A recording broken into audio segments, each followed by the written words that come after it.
IPhone.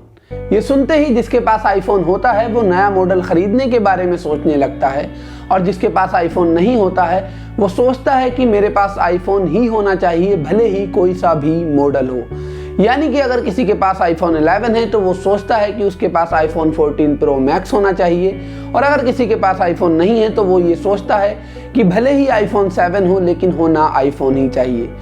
तो iPhone को लेकर लोगों में इतनी दीवानगी क्यों है, और कौन से वो ऐसे रीज़न हैं जिसकी वजह से आईफोन लोगों को इतना ज़्यादा अट्रैक्ट करता है, और आपको आईफोन ख़रीदना चाहिए या नहीं ये भी जानेंगे आज के इस वीडियो में।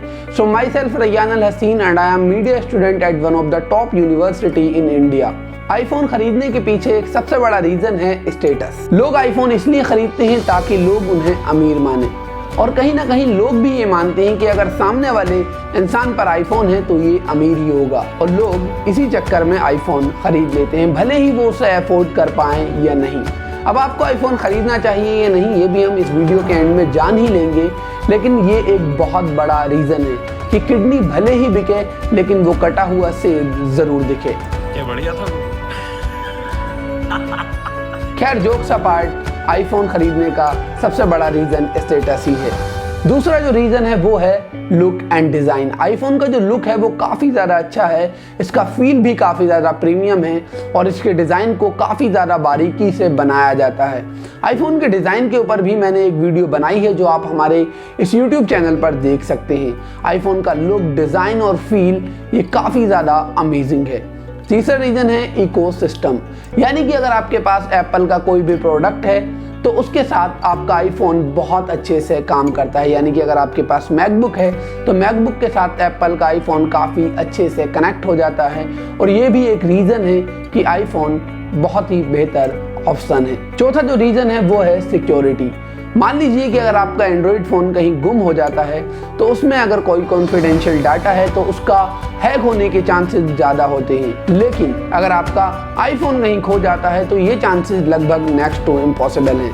आपके आईफोन को कोई भी हैक नहीं कर सकता है। और एक रीज़न और है वो है ऑपरेटिंग सिस्टम, यानी कि आपका आईफोन जो है वो कभी भी हैंग नहीं होता है, जबकि हम देख सकते हैं कि एंड्रॉयड कभी ना कभी हैंग हो जाता है। तो ये तो हुए कुछ रीज़न जिसकी वजह से आईफोन इतना ज़्यादा फेमस है, और ये सारे रीज़न वैलिड रीज़न है। अब हम आते हैं इस वीडियो के दूसरे पार्ट पर कि आपको आईफोन ख़रीदना चाहिए या नहीं।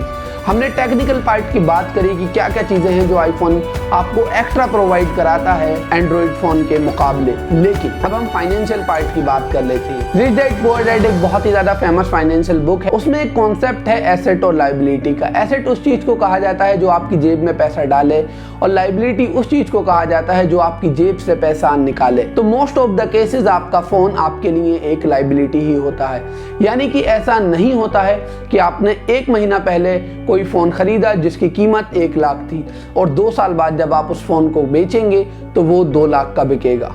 अरे कहना क्या चाहते हो?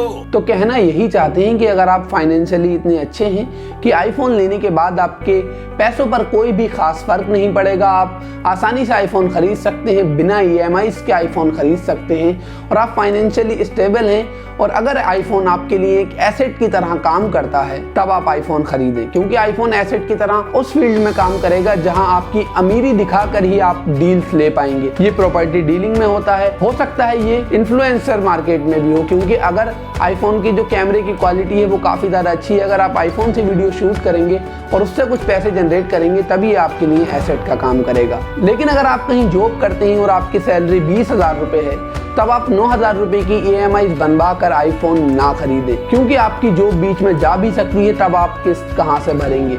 और ये कोई भी एक समझदारी भरा फैसला नहीं है कि आपकी सैलरी 20,000 है और आप 9,000 रुपये महीना की ईएमआईज़ बनवा लेते हैं। आप इसमें कहीं ना कहीं ट्रैप में फंसते हैं। आज आपने आईफोन खरीदा है, कल आप कुछ और चीज़ शो करने के लिए खरीदेंगे, तो कभी भी आप फैसले इमोशनल होकर मत लीजिए।